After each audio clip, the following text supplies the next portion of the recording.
Pozdravljeni! Odbojka je priljubljen moštveni šport, ki ga lahko igramo vse leto v dvorani, poleti pa na mivki.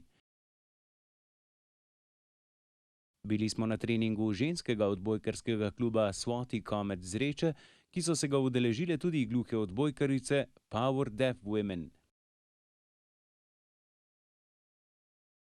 Trenerka Regina Terbuc-Rovdi in njene varovanke so pokazale pravilni servis, blok, trojni blok in libero ter druge pomembne elemente, saj brez kakovostne tehnike ni prave igre in učinkovitih kombinacij.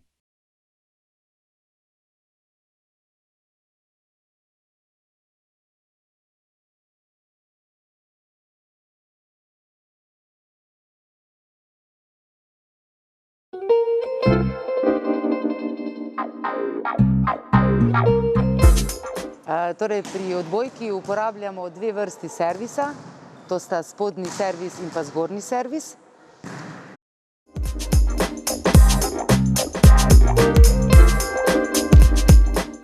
Največja napaka pri učenju in uporabu spodnjega servisa je ta, da pri izvajanju spodnjega servisa uporabljamo isto nogo kot tudi roko.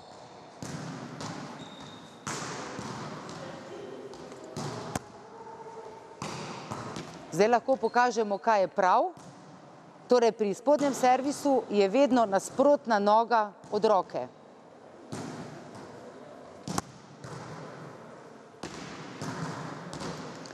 Druga napaka, ki se dogaja pri učenju spodnjega servisa je, da roko, ki mora iti ob telesu, uporabljamo iz strani. To ni prav. Pravilno je, da gre roka tik ob telesu.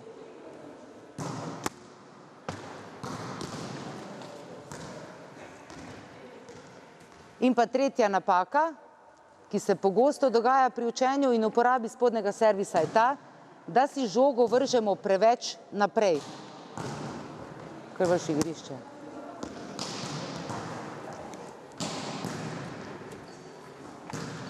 Pa še pravilno.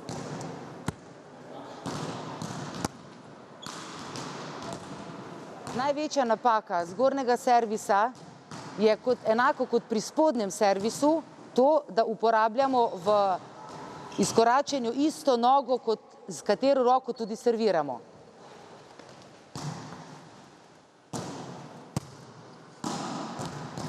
To ni pravilno. Pravilno je, da je vedno spredaj nasprotna noga od roke, s katero serviramo.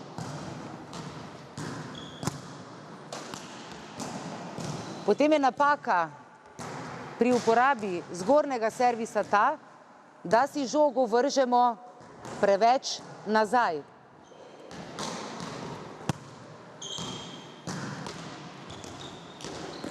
Žogo si moramo vedno vrči dosti visoko in seveda tako, da jo vidimo pred sabo.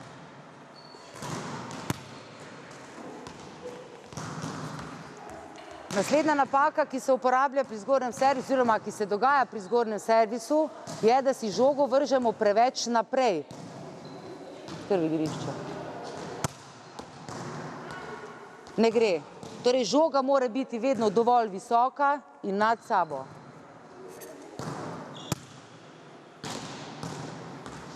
In še ena napaka, ki je zelo pogosta pri uporabi zgornjega servisa, je ta, da serviramo iz strani. Ne. Zelo pomembno je, da napnemo roko, da je žoga pred nami in da smo vedno s telesom obrnjeni naprej. Naravnost.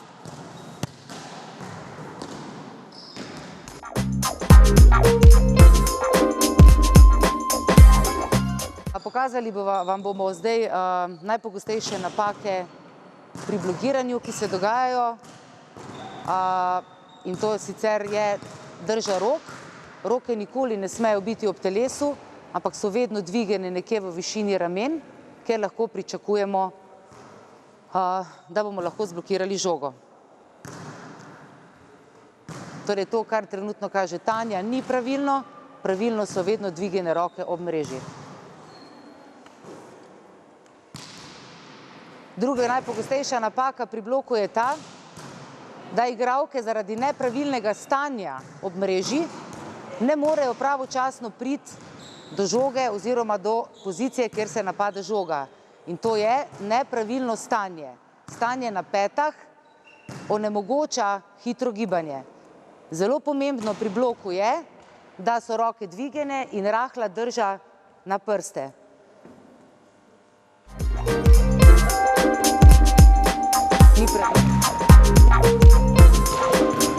Pravilna postavitev rok pri bloku je ta, da postavljamo tako imenovano strehico in s tem preprečimo dotik mreže in pa odboj žoge izven igrišča ali pa v svoje igrišče.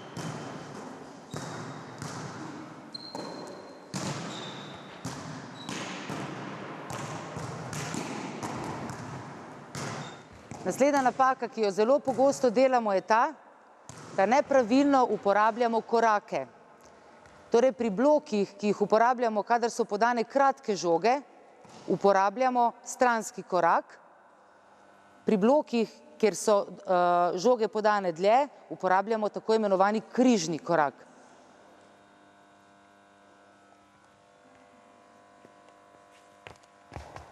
Torej, to je pravilen gib oziroma pravilno gibanje, kadar se blokira kratka žoga, tako imenovani penal ali alma.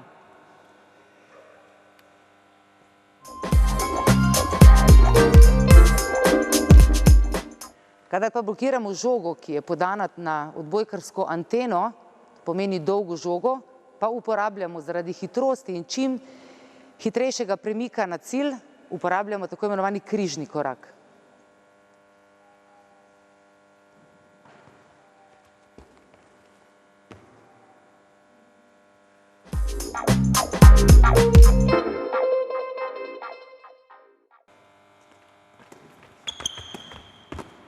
To je pri kratki žogi. Na katero stran, da bo lahko snemo. Ok, pejte, Mojca, se. Ja. In še nekje zadnja, najpogostejša napaka, ki se dogaja, kadar blokiramo, je to, da ne pristanemo na mestu, kjer smo se odrinili. To pomeni, da skačemo v daljino. To je nepravilno. Zdaj pokaž pa stop čez mrežo čist. Ni prav in pravilno pa na isto mesto.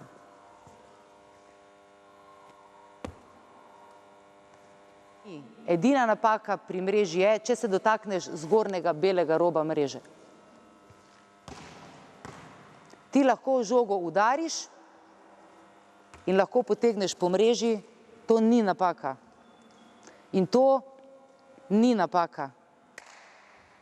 Bom rekla nekje, da večinoma ekip v ligadalec ali pa bloker celo v fazi bloka potegne mrežo.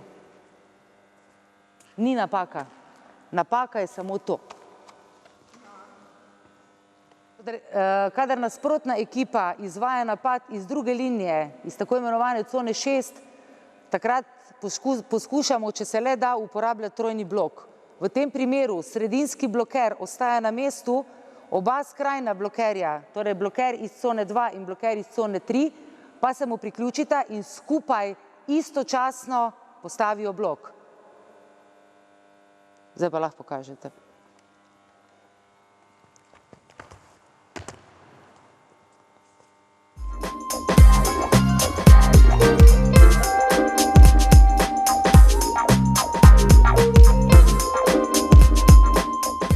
Torej pri napadu iz druge linije, pri postavitvi trojnega bloka, ki ga imamo na mreži, veliko vlogo odigrajo tudi igralke v obrambi. Skrajni igralki, torej igralki v coni 1 in coni 5 morajo biti zelo pozorne na to, da v primeru tako imenovane šikane ali varane žoge dobijo vse žoge, ki so kratke, nekje v 3 metrih. Zadnja igralka v coni 6 pa mora pričakovati vse odbite žoge od bloka. To je nekje osnovna postavitev.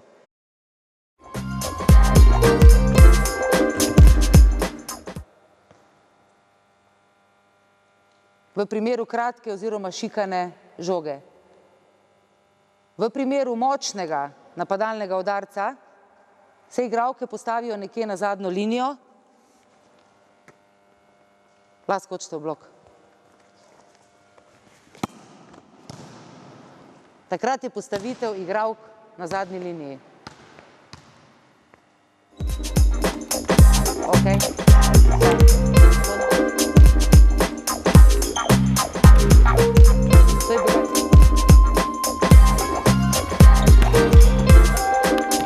To je bil zdaj uspešen blok.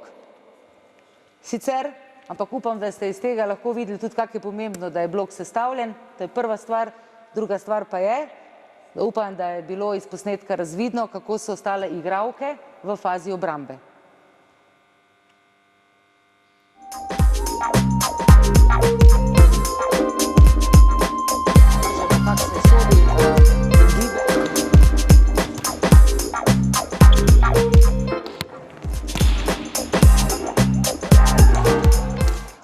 Napaka, ki se v tej situaciji pojavlja, je ta, da ste glede na žogo nepravilno postavili blok in s tem posledično se igralka, ki je zadaj, ni mogla pravilno postaviti in tudi igralka v coni 6 se ni mogla pravilno postaviti.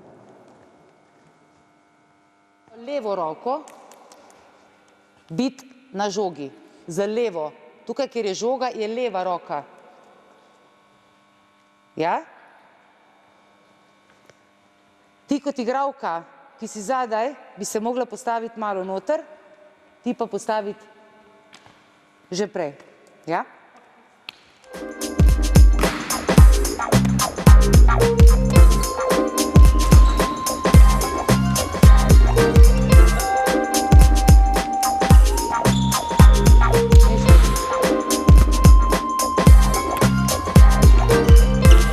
Enaka napaka kot prej, žoga je bila podana preveč na mrežo.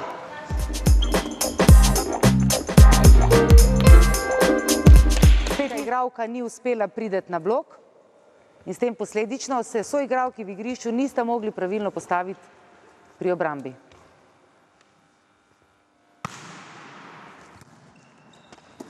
Lepa. Nič ni bilo narobe, v tem primeru je bila kratka podana žoga in nasprotna ekipa je odreagirala z blokom, ki je bil postavljen bolj v igrišče. Konec koncev to ni napaka. To je dobro postavljen blok nasprotnika. Lepa. Super žoga.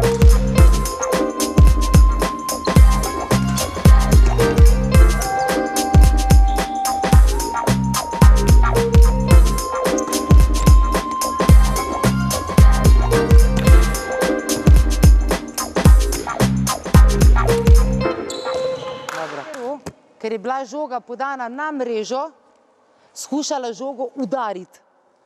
Kadar je žoga na mrežo, nikoli ne udarimo. Ali izvedemo šik, ali pa damo dolgo žogo.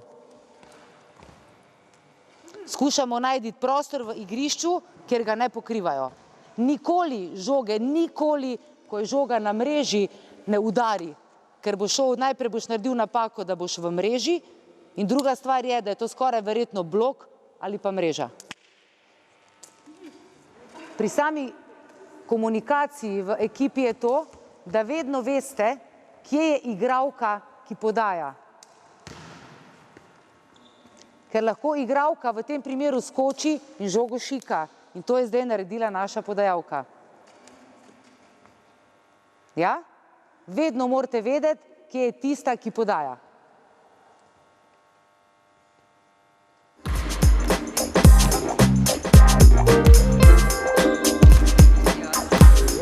Ja.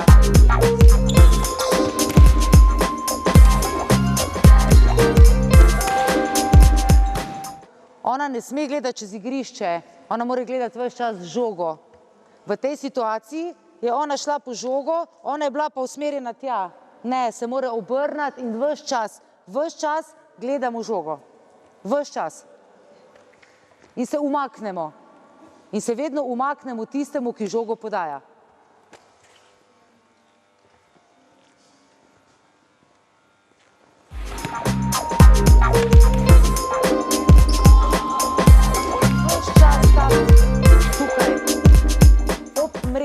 moreš iti v blok. Ne gre. Ves čas ste ob mreži.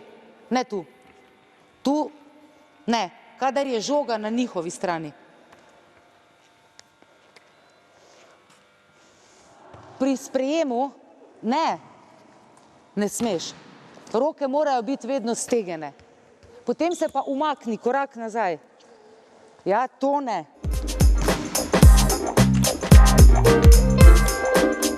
Korak in je tukaj.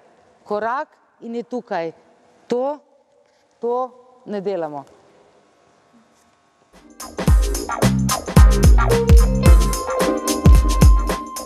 Zdaj pa bomo še pokazali nekaj in povedali o liberu ali tako imenovanem letečem igralcu. To je igralec, ki lahko igra samo v zadnji liniji, to pomeni v conah 1, 6 in 5. In v največji meri v igrišču zamenja tiste igralke, ki imajo malo slabši sprejem in pa slabšo igro v polju. Edina lastnost libera, pa ne tako lastnost, ampak nekaj, kar libero ne sme narediti v igrišču, je to, da udari žogo in da servira. Torej, Janja, 5 na servis.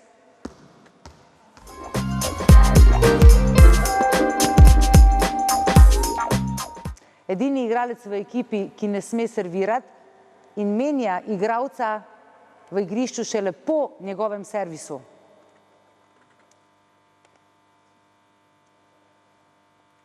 Naslednja stvar, ki je libero ne sme narediti, je to, da udari žogo. Mojca, dala vam bom kontro, podaš.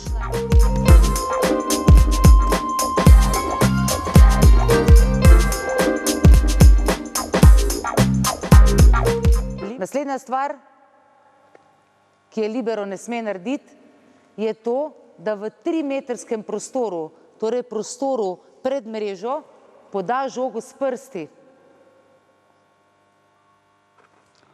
5, Janja, not.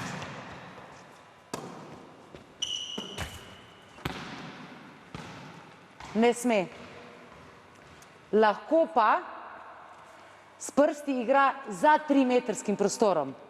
Torej podaja globine. Žogo daš nazaj, pa jo s prsti podaj. V redu? Kaš, Janja, okej.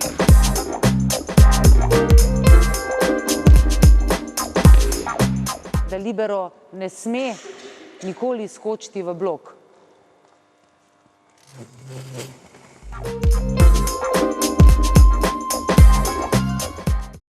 Zahvaljujem se vsem igralkam in trenerki za prikaz pravil in tehnike.